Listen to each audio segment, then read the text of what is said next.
Nocturno, un espacio donde les ofrecemos importante información, entrevistas y opinión, bajo la conducción de Leonidas Castro. Bienvenidos.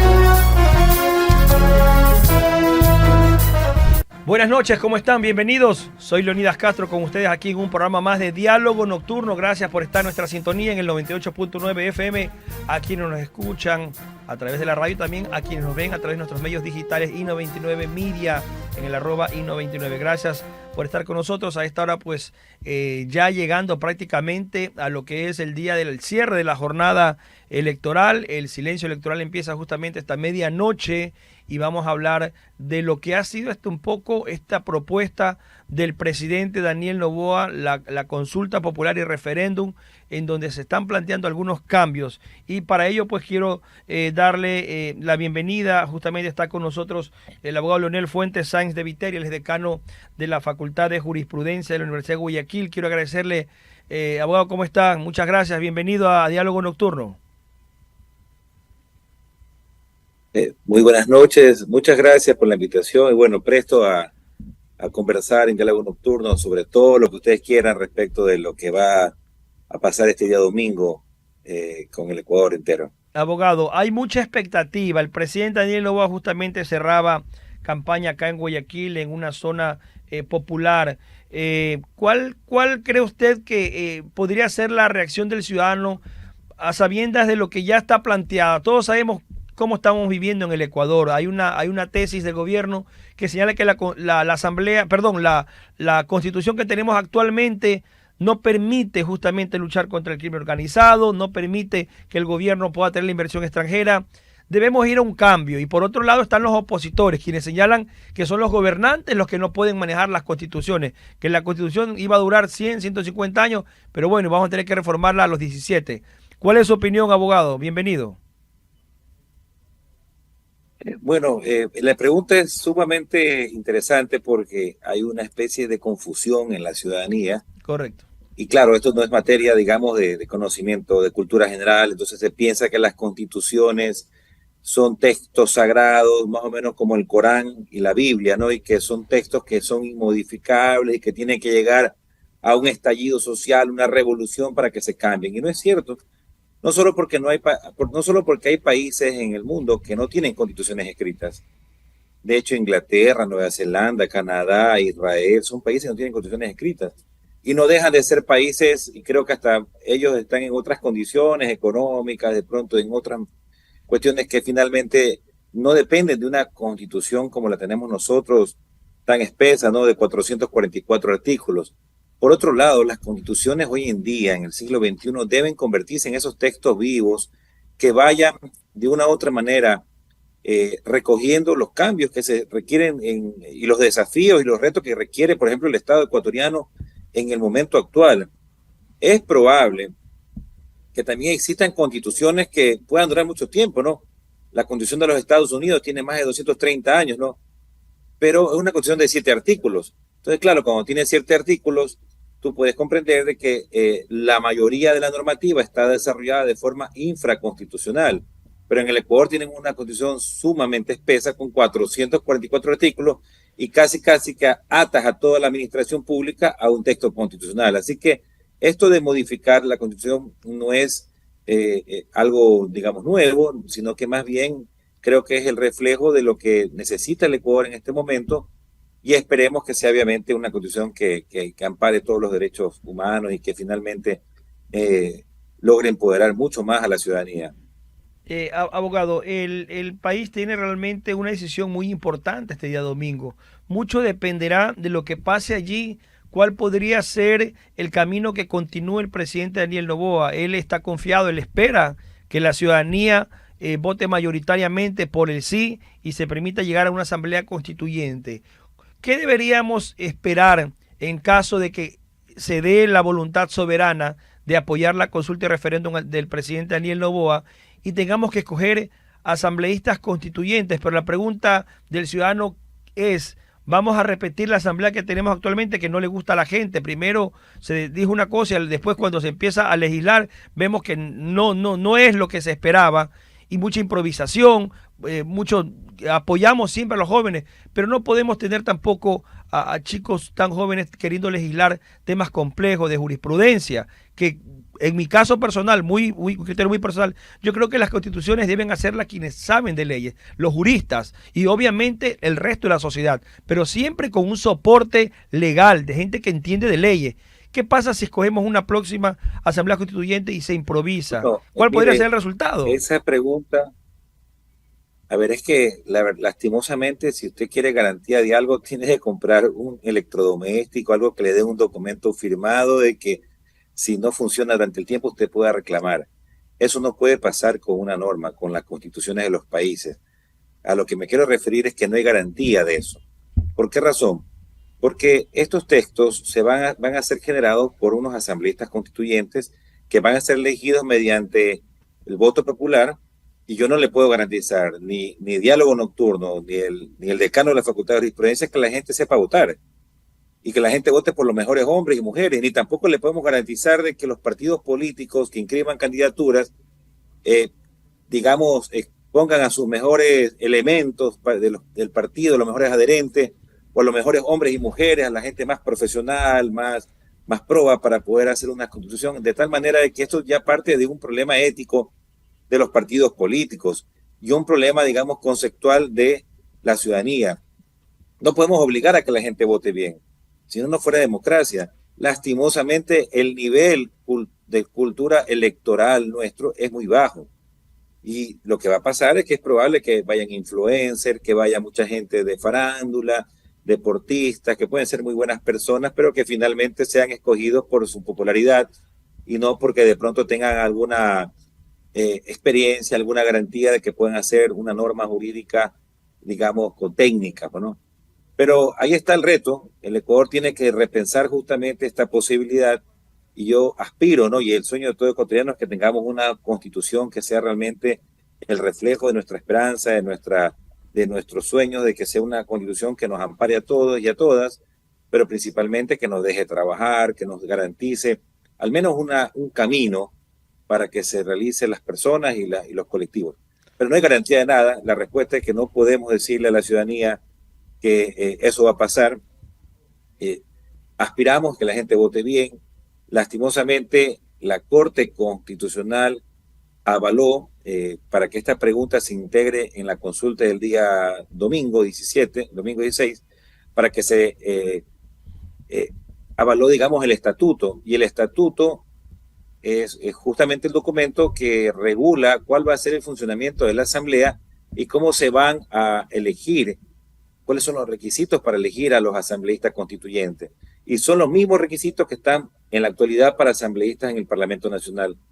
De tal forma de que es probable, podría pasar de que también se elija a personas que no tengan de pronto la experiencia. Pero bueno, esperemos que no sea así. Abogado, el planteamiento de, por ejemplo, traer bases extranjeras, reducir el número de legisladores, asambleístas, el tema de que no se financian los partidos políticos justamente con recursos del Estado. ¿Cree usted que la ciudadanía ha podido entender a conciencia pues lo que significa esto para el país? ¿O podríamos encontrar este domingo una votación que realmente muchos van por cumplir y algunos desinformados sin poder conocer realmente por qué están votando? Bueno, le cuento que su pregunta más parece respuesta, porque todos sabemos de que en la práctica muy poco se ha podido debatir sobre esto. De hecho, nosotros como universidad, como facultades de Derecho, hemos hecho algunos conversatorios a nivel de la red de carrera de Derecho del Ecuador para lograr un poco masificar este conocimiento y que la gente pueda escoger o la gente pueda más o menos inteligenciar sobre esto. Pero nosotros no podemos en este momento tener una certeza de que la ciudadanía esté empoderada de las preguntas. Yo creo que tampoco ha habido mucho tiempo, no ha habido mucha difusión. Los principales, y remate, justamente los principales causantes de esto son las organizaciones políticas, porque quienes son llamados a poder levantar el debate, ¿no? A elevar el nivel de debate, a confrontar esas ideas para que la ciudadanía pueda escoger, digamos así, las mejores opciones en esta consulta, eran los llamados las organizaciones políticas, pero en este país las organizaciones políticas no cumplen su rol y finalmente nos encontramos en una posición de que estoy convencido, si ustedes con su programa de diálogo nocturno hacen una encuesta de si la gente conoce las preguntas, si ha estudiado a profundidad cuáles pueden ser las repercusiones, estoy convencido de que la gran mayoría del pueblo costarricense no está empoderado de lo que podría pasar en la consulta, ¿no?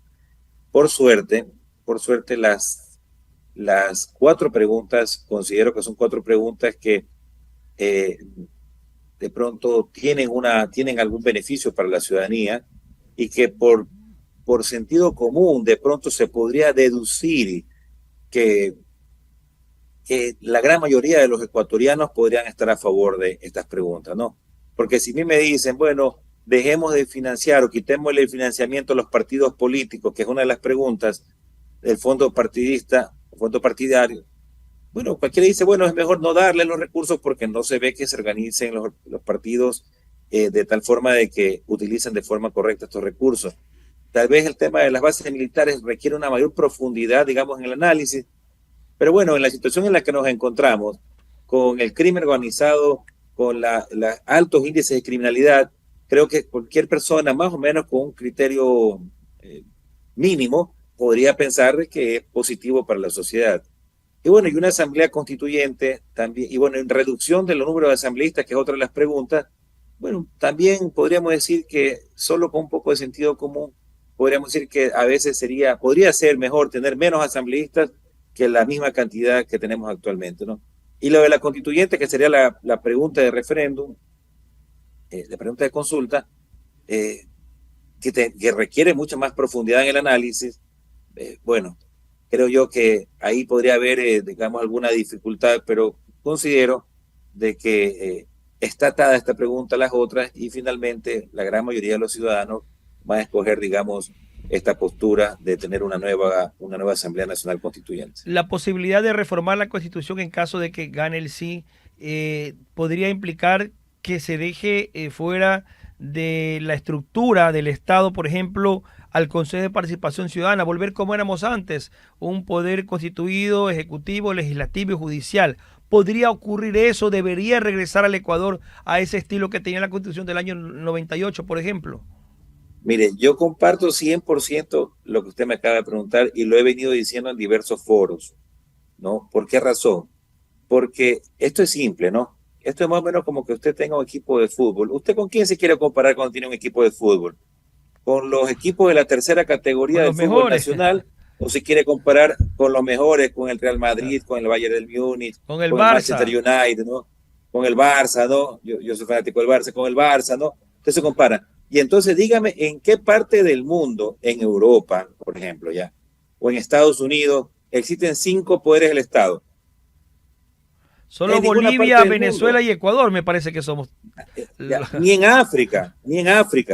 ¿En dónde existe un Consejo de Participación Ciudadana? En ninguna parte del mundo. Por eso es que uno tiene que tener un poco de sentido común político para decir, oiga, si es que fuera evidentemente la panacea esto y el resultado de tener 5 poderes y un Consejo de Participación Ciudadana fuera una cuestión realmente de pronto importante, yo no creo que la mayoría de los países del mundo lo hubieran optado, pero no existe en ninguna parte.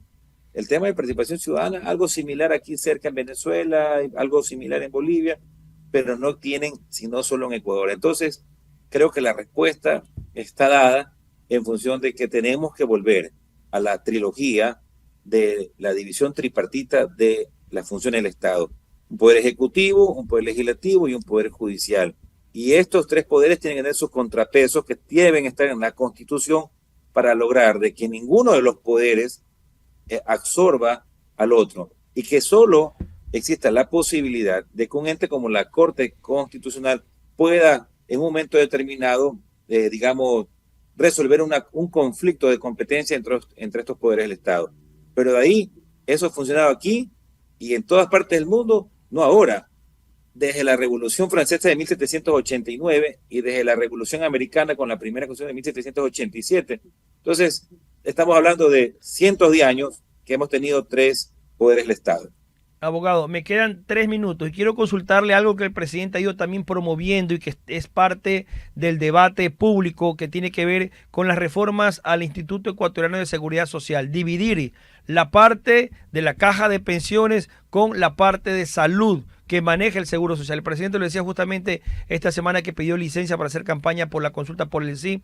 Planteaba en una de las entrevistas que daba acá en Guayaquil de que esa es la propuesta, o sea, insistir en que la salud la maneje, como en otros países, el ministerio, y que el Seguro Social se quede como una caja de pensiones. ¿Cuál es su opinión al respecto? ¿Es viable en el Ecuador aplicar esto o sería muy complejo? Realmente es una pregunta tremendamente difícil de responder, porque eso amerita realmente un estudio mucho más profundo. En lo personal, no a prima facie, como decimos los abogados, a primera vista, Sí.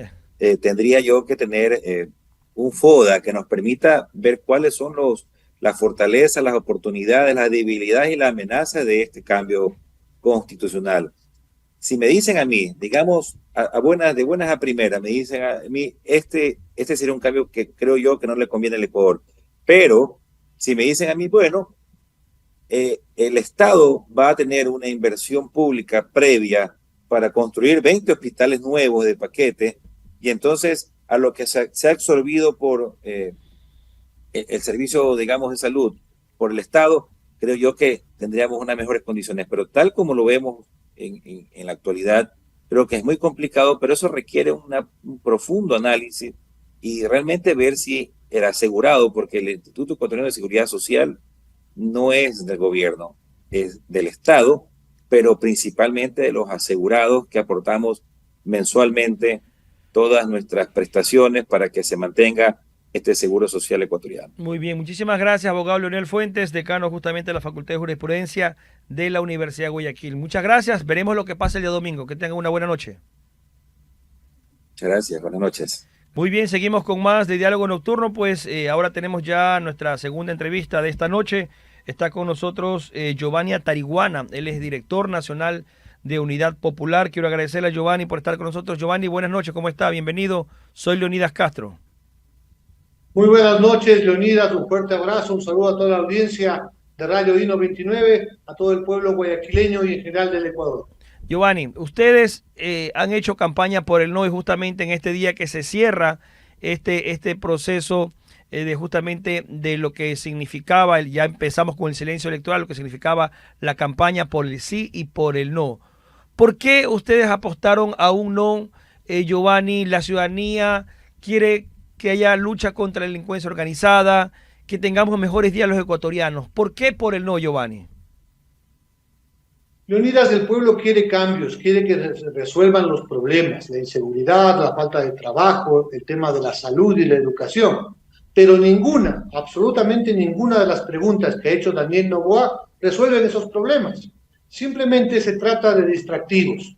Nosotros tenemos varias razones para decirle no. Entre otras, por ejemplo, que con la nueva constitución que quiere Daniel Noboa a su medida, quiere eliminar derechos.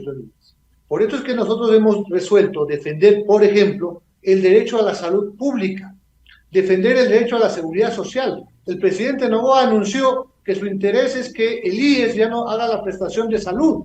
Eso afecta a los afiliados, son 7 millones de beneficiarios, afecta a 500.000 de jubilados. Nuestros padres, Leonidas, que aportaron al IES 30, 40 años, en sus años dorados tienen necesidad de especialistas, de citas médicas, de pastillas para la diabetes, de hipertensión, y solo el IES es la única institución que, por ejemplo, le cubre la unidad de cuidados intensivos durante más de 4 días. Vamos a defender aquello, vamos a defender la gratuidad de la universidad pública, porque los allegados del gobierno han dicho que ya no debe ser gratuita. Yo me pregunto, ¿los estudiantes de la Universidad Estatal de Guayaquil o de la Central de Quito podrán pagar $2,000, $3,000 el semestre? No.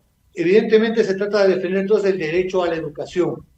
Giovanni, y justamente escuchábamos esta semana al presidente, por ejemplo, y hablaba en el tema del IES, que era uno de los temas que usted planteaba, de una posibilidad de alianza público-privada. Pero ¿no cree, Giovanni, también que es momento de hacer cambios estructurales? Porque el IES por muchos años ha sido un dolor de cabeza para los afiliados, para los jubilados, la mala atención. Esos trabajadores del Seguro Social están por los afiliados, por quienes pagamos, pero maltratan a los ancianitos de la tercera edad, maltratan a los afiliados. Es decir, necesitamos hacer cambios. No debemos empezar por algún lado. De pronto, Giovanni, tal vez no como señalan ustedes, no va a haber privatización, lo ha dicho el presidente, pero sí tratar de mejorar un sistema de salud que ya está obsoleto y caduco.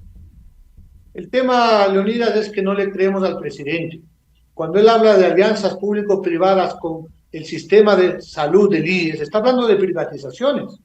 El IES, en el tema de salud, se ha efectivamente fondeado. Tenemos más de 100 hospitales y centros de dispensario, más de 600 dispensarios del Seguro Social Campesino, fruto del ahorro de los trabajadores, de los afiliados, que mes a mes cotizamos, ¿no es cierto? Entonces, cuando el presidente dice que todo eso va a pasar, al principio decía al Ministerio de Salud Pública. Pero ¿qué pasa en la salud pública, Leonidas? Está colapsado el sistema. No hay medicinas, no hay insumos, no hay alimento para los enfermos. Y eso tiene una causa que tiene que ver con un presidente que este año, 2025, apenas ha entregado el 40% del presupuesto. Esa es la explicación. Y entonces, el presidente de la República no tiene el derecho de tomar los fondos de los afiliados y privatizarlo. A eso nos oponemos. Los cambios deben ser para bien, empezando, por ejemplo, que los allegados del presidente, el señor Lama, por ejemplo, tiene evidentes conflictos de interés. Entonces, los prestadores de servicio privado quieren hacer el negocio con la plata de los afiliados. Es una privatización, aunque el presidente diga lo contrario. Giovanni, en algunos casos, le digo porque conozco casos muy de cerca, por ejemplo, el Seguro Social no permitía o no podía, no tiene infraestructura, no tiene ni los recursos ni quirófanos para operar a pacientes jubilados de la tercera edad. ¿A dónde tenían que recurrir? A las clínicas privadas. Tienen convenios con el IES. De allí que haya auditoría, eso es diferente. Pero alguien tiene que resolverle y no dejar que se muera ese jubilado, ese trabajador, porque el Seguro Social no tiene quirófanos, pues no valen los quirófanos. Le digo porque conocí un caso muy de cerca y creo que hay que ser justos también con las cosas como se dan. Porque si usted necesita una salud, necesita atenderse, si no me puede dar el IES, lo lamento, tendrá que darme una clínica privada. Y creo que por ahí también es el camino de hacerlo. Eso debe hacerse siempre. El tema es que no está bien que las clínicas privadas, entre esos los allegados del director general del IES, un grupo empresarial conocido, el Grupo Lama, efectivamente sean los privilegiados. Hay una glosa de la Contraloría, no lo digo yo, $3.700.000. Entonces están haciendo un importante negocio con los afiliados. Pero adicionalmente, el seguro no ha avanzado porque históricamente, y este gobierno no es la excepción, Leonidas, no han pagado la deuda que tienen con el IES. Hoy mismo, en el presupuesto de 2026, ¿sabe cuánto ha colocado, violando la ley, el presidente de la República para la atención de jubilados? $0. Todavía el pueblo no se pronuncia y el gobierno ya está tomando decisiones para seguir afectando la decisión. Adicionalmente, los fondos de los afiliados, Leonidas, que son muchísimos, el gobierno los hace como caja chica. ¿Quién ha dirigido el IES? Han sido los gobiernos y particularmente el de Daniel Noboa. Entonces los cambios deben ser votar a los corruptos, a los que tienen conflictos de interés y defender al IES, no privatizarlo. Eso es lo que nosotros llamamos a los jubilados, a los afiliados, al seguro campesino, a defenderlo.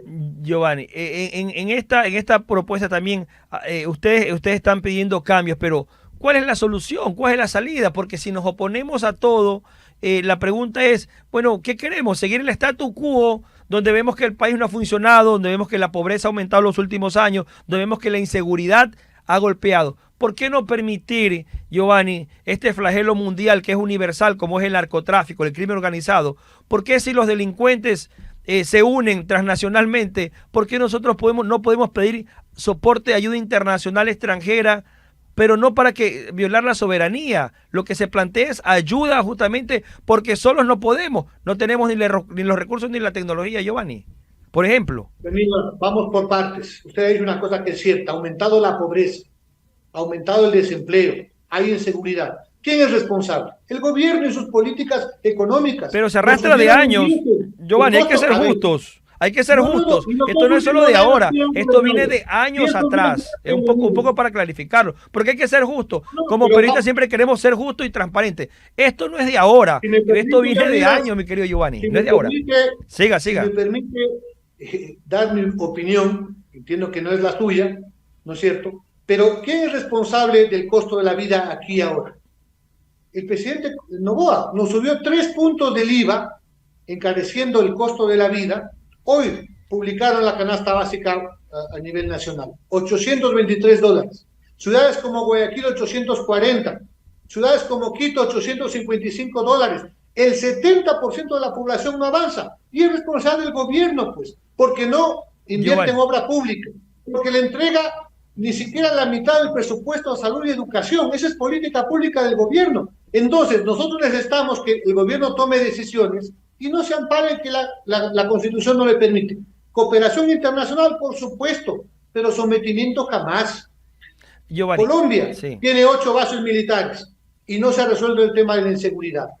Ellos quieren poner una base militar en Galápagos, ahora dicen que en Salinas. Se descartó Galápagos. Está descartado Galápagos. Para defender los intereses, efectivamente, de los Estados Unidos en el Pacífico.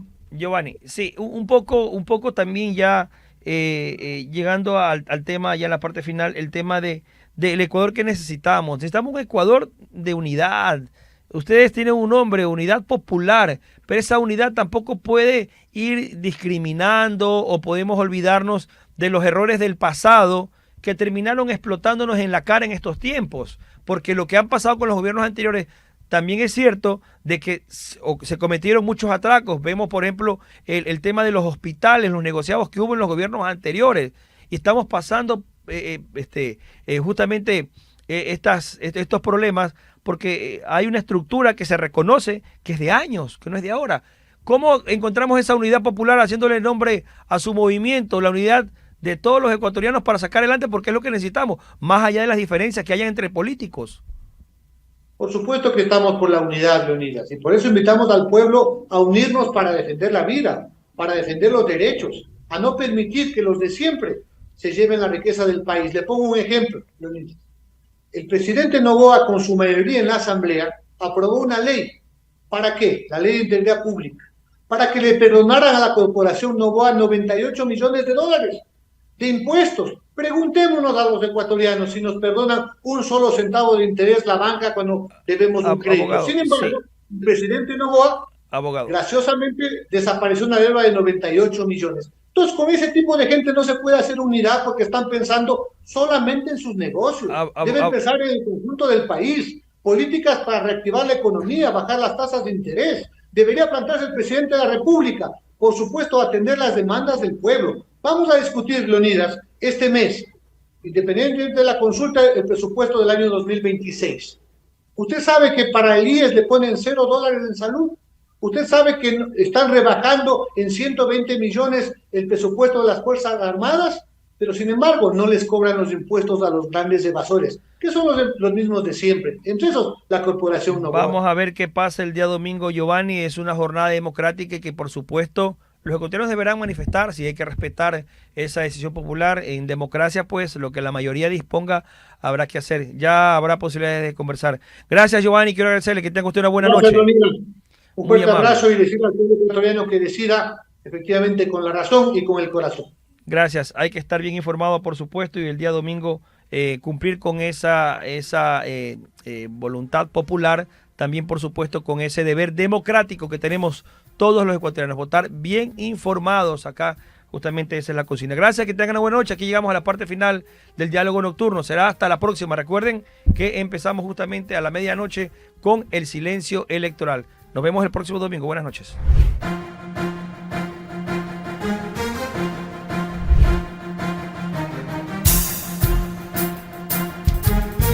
Y 99 presentó Diálogo Nocturno. Hasta la próxima.